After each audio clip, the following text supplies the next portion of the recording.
चलिए दोस्तों बात करते हैं इस एक और नए क्वेश्चन के बारे में। इस क्वेश्चन में एग्जामिनर ने कहा यदि किसी भिन्न के अंश में 80% की वृद्धि की जाती है और भिन्न के हर में 120% की वृद्धि की जाती है तो परिणाम भिन्न 7/22 होती है, तो मूल संख्या क्या होगी। तो चलिए आइए सॉल्व करते हैं।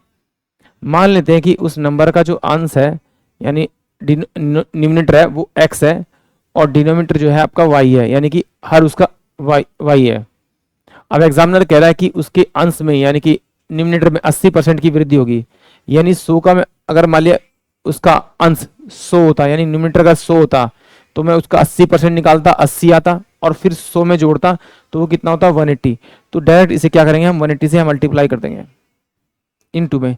यहाँ कितने का इंक्रीमेंट हो रहा है 120% का, तो 100 का 120% निकालते तो 120 आता और 120 को जोड़ते उसमें तो ये 220 हो जाता आपका। अब एग्जामिनर कह रहा है कि ये बराबर हो रहा है किसके 7/22 के बराबर में।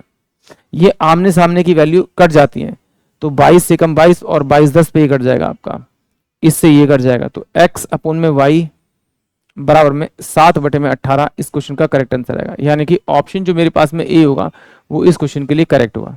एक बार फिर समझते हैं कि जो डायरेक्ट किया, क्योंकि ग्रुप डी वाले बच्चे हैं उनको थोड़ी सी प्रॉब्लम होती है।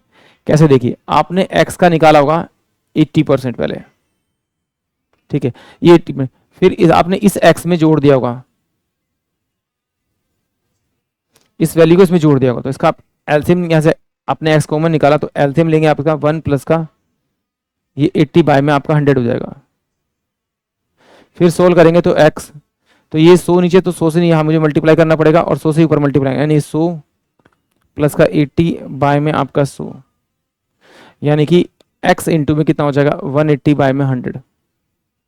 तो वो ये यहाँ पे किया क्योंकि 100 जब इसके नीचे होगा और इसके नीचे 100 होगा तो वो इससे कट जाएगा। आई होप आप सभी को क्वेश्चन समझ में आया होगा।